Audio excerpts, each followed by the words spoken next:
حضرت ابراہیم علیہ السلام اللہ تعالیٰ کے عظیم پیغمبر تھے۔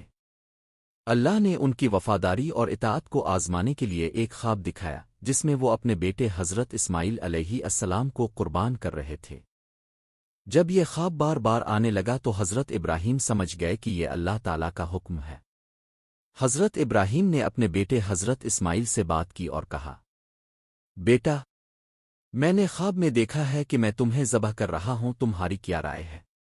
حضرت اسماعیل نے بلا جھجک جواب دیا، ابا جان، آپ کو جو حکم دیا گیا ہے اسے پورا کیجیے، انشاءاللہ آپ مجھے صابر پائیں گے۔ پھر حضرت ابراہیم نے اپنے بیٹے کو اللہ کی رضا کے لیے پیشانی کے بل لٹا دیا اور ذبح کرنے لگے، لیکن اللہ تعالیٰ نے ایک عظیم قربانی دمبا بھیج کر حضرت اسماعیل کو بچا لیا۔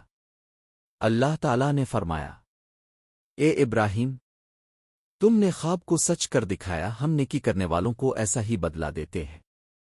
سورہ الصافت۔ یہ واقعہ نہ صرف اطاعت الہی کی عظیم مثال ہے بلکہ ہمیں یہ سبق بھی دیتا ہے کہ اللہ کی رضا کے لیے اپنی عزیز ترین چیز قربان کرنا ایمان کی اعلیٰ ترین علامت ہے۔ اسی یاد میں مسلمان ہر سال عید الاضحیٰ کے موقع پر قربانی کرتے ہیں جو حضرت ابراہیم علیہ السلام کی